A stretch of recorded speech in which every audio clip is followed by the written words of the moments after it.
this, especially when you're a rookie. Oh, there it goes. In the middle. Oh, no. Austin weighs himself and upside down is the 45 of Majeski.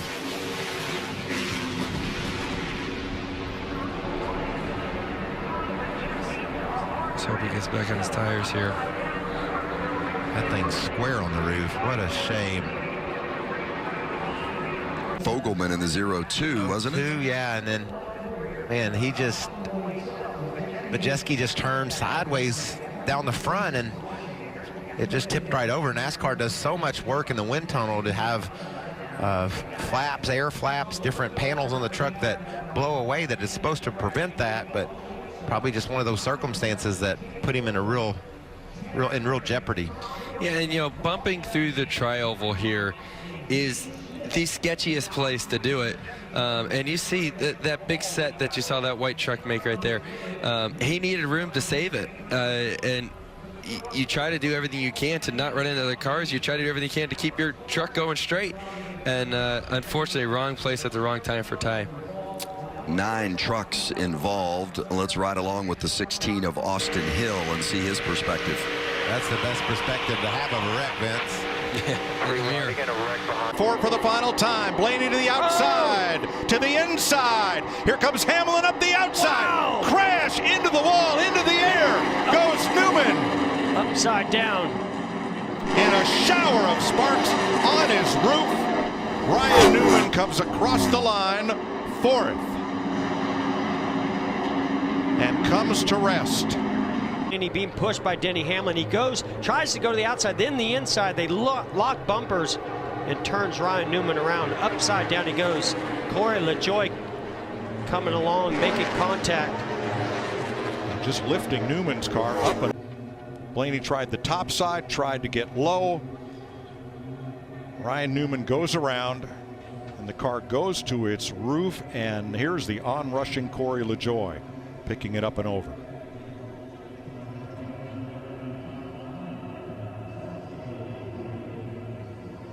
Flies once again. Haley, not a great restart here as Ryan C gets off to a good start, and now they're 4 wide going into 1. Oh, and around goes the 7, hard into the outside wall. Buddy, hang on, hang on. On the apron, the 21 of Anthony Alfredo was into the wall hard. He's upside down, sliding through 1 and 2. The apron. Next thing we know, we're 4 wide on the apron, Jeff. Yeah, everybody's got to go. Everybody has tires trying to get track position, and Allgaier was just on the apron, entered the corner on the apron, and ended up getting up into the side of the 21.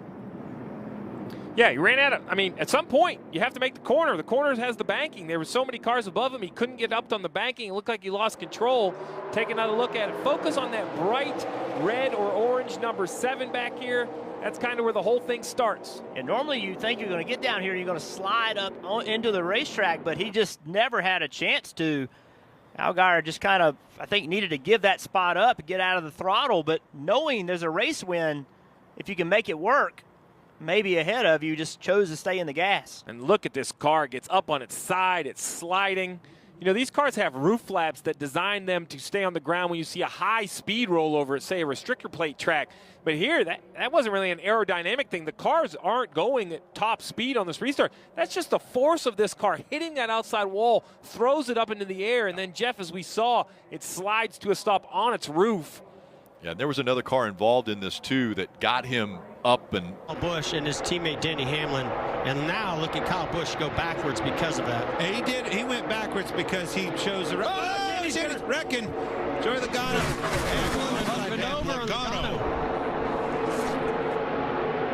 And Keselowski is in it.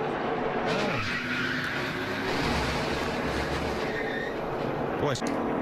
So look how they're all stacked up. They're all bumper to bumper to bumper. Yeah, but look at the 11. He moves down to try to go on the bottom, gets turns him into the Joey Logano, and then Jeff, we've all felt it.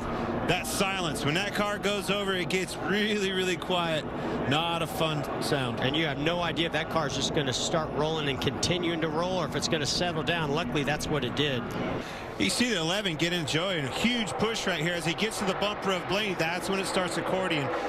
And it looks like finally Denny had enough, was going to try to move to the bottom, and just got turned around, turned right into Joey Logano. And away he went. I tell you what, Clint, and you see a little bit of damage to the tube. Brad Keselowski, he gets a little contact there.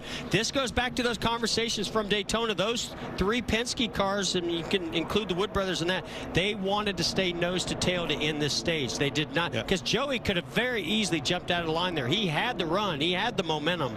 And I tell you, looking back on the 11 car at Denny right there, if he wouldn't have hit Joey Logano, he would have been wrecked and out of the race. You saw Chase Briscoe come down track trying to miss Logano. Wide behind him. Crossover. That's Austin Hill in the 21. Big crash. Up and over. Caution is out. That's Myatt Snider. Austin Hill, who gets it done at Daytona, and here's what happened behind him. That's just a bad scenario. Once you get turned around backwards, if he doesn't get hit in the front end, it probably doesn't get airborne, but it's just you got that other car wedging underneath the front to get the lift there. But it's great to see, like Chad talked about, the safety innovations of these cars. You know, to see Myatt just walk right out, that's a great sign. And I would be anxious to see how close it was at the time of caution, because look right here, it looks like the 16's out front. Whew, it had to be really close. The caution wasn't out at that point when they left our screen, so he was clearly ahead by the time he left the bottom of your monitors on television. But unfortunately, Anthony Alfredo getting into the back of the 31 and creating that issue. Wow. I mean, look at that car. And look at the grass that's flying in front of him. Where's the engine? Oh, wow. The engine's gone. I mean, this kind of like a Michael Waltrip wreck that we saw at Bristol, where it's just, or the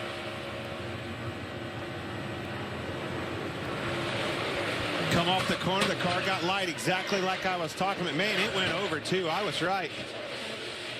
Dang it. A lot of good cars. Denny Hamlin, you know, pushing obviously on a rookie. Tony, you talked about it.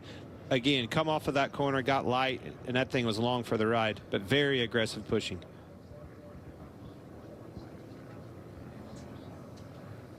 That is not at all what you're looking for. That kid is sitting there going, what happened? He said, lucky it didn't bite right there. Yep. and here's Harrison Burton on the radio. You can't push to the right, Brad. I mean, damn. I know. Is it going anywhere or just spin the tires? That's lit. Yeah, it's important. Yeah.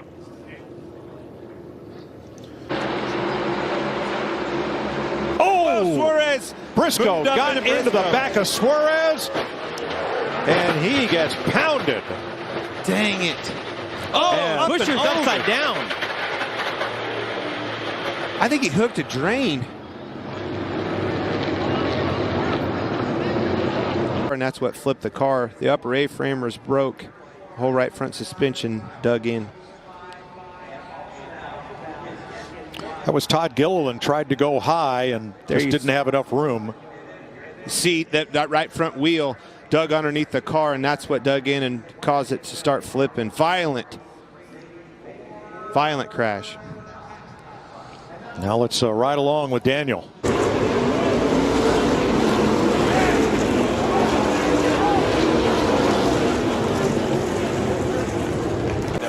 Now he's lost that clean air. Oh, a big wreck. Huge contact. 48 is involved. That's Ricky Stenhouse Jr. Now up and over goes the 27. So Jeff Burton sliding on top. I just want to get you. Just hold tight right. Off turn 4. Okay, gets very, very loose. Just really spins out.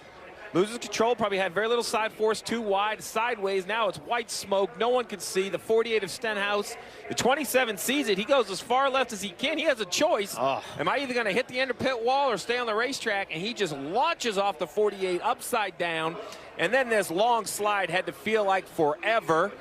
I'm not going to know what's better, sliding or tumbling. I'm going to say sliding if he's fine, but watch how close Jeb was to the end of this pit wall. He has a split decision, pit road or not. The yellow barrel's not a good option. Yeah, he made the right decision not to try to turn left there at the last moment. Just a no-win situation for Jeb. into the outside of his teammate. Through the middle of the 21. Oh, my goodness. Mayer is turned. He's upside down. The caution is out. And now the question becomes, who was leading at the time of caution? Oh, my goodness. Second straight year. Sam Mayer. Daytona, the Funkaway Chevy was solid. And I would say right there, I mean, as soon as he gets upside down, from a safety perspective, even though we didn't see the lights, you're thinking caution. I think Allgaier's got a chance here. And who knows how quick they were to rule it and hit the button. What is it, the lights? It's not the lights. Oh, okay. It is when they hit the button. So the lights are a nice gauge. Yeah. But the reality is the caution could have come out before that for sure. Yeah, that's going to be interesting what they say about the 7 and the 20. You know, it's kind of like they moved down together. That's going to be interesting. There's a lot of stuff going on there. Yeah, and I guess I'm saying 7 because I'm taking the 20 out of the equation just because he was below the double yellow line. But as you said, maybe NASCAR says got forced. He's forced down there, and we're not going to I'm sure he's enforce the rules. Oh, he obviously said he got forced down there. He's team forced. It's a crazy finish. Luckily, that one didn't flip. So we're going to see a spin from the middle, the 66. He's going to come down and hit the inside wall very, very hard. And this is where the wall kicks out right there. And that shot doesn't do justice. And look at this car. Barrel rolling down the backstretch. And that wasn't the half of it. By the way, Dexter Stacy has also climbed from his race car. So this is Blaine Perkins. You see he's going to get hit. The car's going to catch the air, land right here on the roof, and here comes the barrel roll. Right when you get sideways like that, it starts to bite, and then off it goes. And at this point, you hope when it's up in the air that it doesn't land on the roof. Look at the parts and pieces just coming off that race car as it barrel rolls down the back straightaway. It's at 6-7 times I think I saw that car go around. Yeah, some big hits within the rolls, right? The revolutions at that speed usually isn't bad. It's the go when we come around this time. And there goes Daniel Hemrick off the bumper of Sheldon Reed. And this is the big one here at Talladega. Oh my! Got one upside down. Is that Daniel Hemrick on his roof? Upside down. Most of the field is caught up in this wreck. Only a handful of cars are driving by us right now. I hope Daniel's okay. Second time. Gap some comes down too late, right? Late block, and then kind of causes the big one, and everyone's right there. And there is some massive hits. A lot of cars to the outside wall.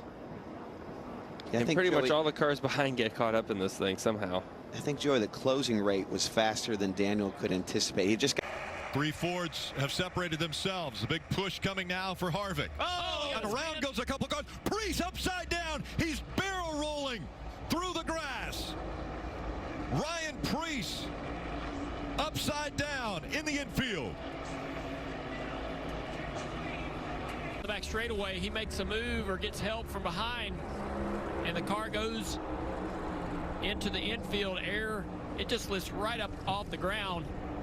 Lifted that car, but it was just traveling so fast.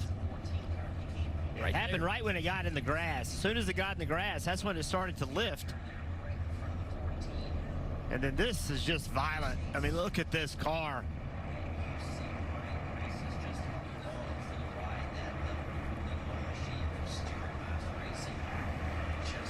That is just amazing that something that weighs over 3,500 pounds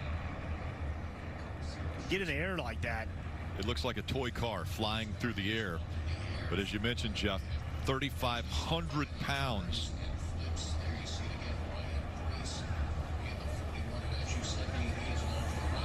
Such a violent accident for Ryan Preece. Thankfully lands on the wheels and then was able to Gets inside that car. It's just wild how fast that car was sideways and in position to get airborne. Terrifying. Corey Heim in the mix. Ty Majeski is there. Rajah sideways hangs onto it. Sanchez will try to work both. Oh, trouble. And there's a crash. Caution is out. The race is over. Trucks up in the air. Nick Sanchez leading when the caution flag came out.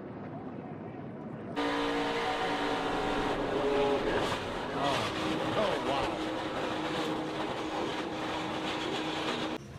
That is scary looking. It's just amazing. But like you said, that's about as soft as you can turn one over. That's exactly right. And it didn't just keep tumbling either, like we've seen happen so many times.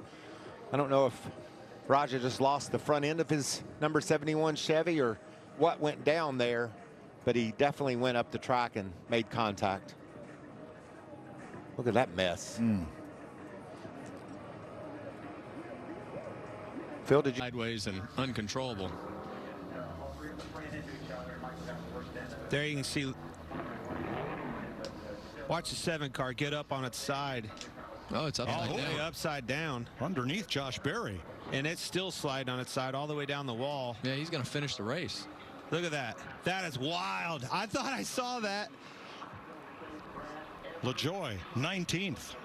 Wow. Unbelievable. Oh, it's going to go over. Another look at why this caution came out. Yeah, 3 wide down the back straightaway. Like somebody got in the right rear of Quaffle, and that just piled everybody up. Sieg upside down into the wall. Wow, and a long slide all the way down to the grass and then flipped back over. Fortunately ends up on its wheels. I couldn't tell what started it, some back and forth, but the result, the 28 upside down, NASCAR making the absolute correct decision, instantly putting the yellow out. Such a severe accident, you got to get safety workers out right away to these drivers. I think if the cars kind of would have stayed going, we could have seen that race back to the line, Rick. But as soon as any sort of impact, I think the 88 impact in the outside wall was really enough to throw the yellow, but either way, that was it. Going by Noah, a little bit of contact on the with the right front fender. Car turned sideways and just flipped in the air. That is, quite honestly, that's just not acceptable. There's no way that a car, when it turns like that, should get up in the air that easily. There has been millions of dollars and hours of time spent to prevent that from happening. That's going to catch everybody by surprise. And you see right there, slide, that gives you a great view of the whole underbody we talk about, the underwing, everything that people talk about for damage. And then here it catches the grass and a couple pretty violent tumbles. I mean, you said it, Rick, 3,000 pounds. It looks like a Matchbox car. Whoa! Whoa! Berry's gone, and he goes up and over. Huge hit for Josh Berry.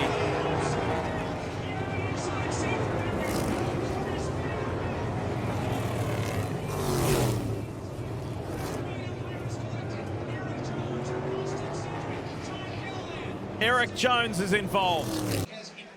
Contact. The 2 is getting pushed, and as soon as that car was pushing him, got turned around and went. This is what scared me, because Josh is hanging on his belts. He's not in his seat. He's hanging on his belts and has that frontal impact. Everything that went right for the 34 to set his car back on the wheels didn't go right for Josh Berry, and I'm with you, Jeff. The flip is the first concern, but then the hit into the wall when gravity is pulling you out of the seat is just different. Multi-point harness is trying to hold your hips and your lower body tight into that seat. But as you run all day, the heat, the sweat, everything kind of loosens up a little bit. You have to keep tugging on those belts. It was so great for Josh to get out. Whoa, look out! Elliott's gone. Keselowski, Reddick, 2 playoff drivers in this wreck. And the car goes over. Tyler Reddick has flipped. Yep, I'm good.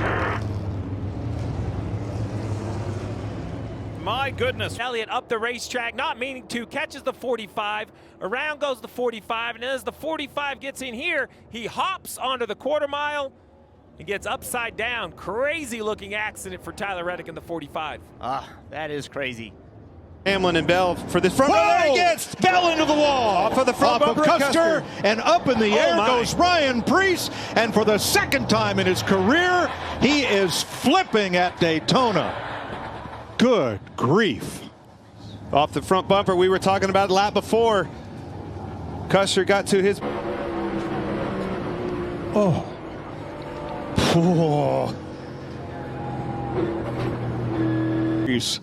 An incredible camera work by our Fox crew. I'm so glad to see that window net down and him be able to get out of that thing.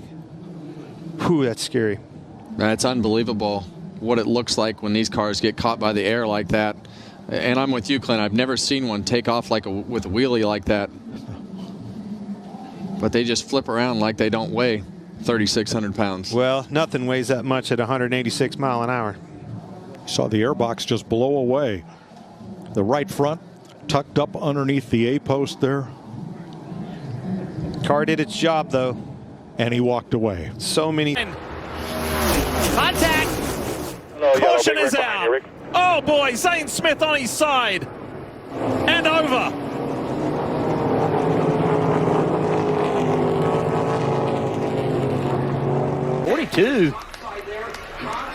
John Hunter Nemechek just drives into the left rear quarter panel with Zane. Zane climbs the wall and gets on the left side and just rim rides it all the way around. Not sure I've ever seen that before, Steve. No, it reminds me of Brad Keselowski decades ago at Fontana and Xfinity cars. The only time I remember, and then when it finally gets perpendicular to the asphalt, it catches in, and I can tell you those contacts, big impacts. Ty Gibbs involved as well. Saw him sideways through turn 4. Wow. That one there would have been just vicious. Oh, yeah. Violent, noisy,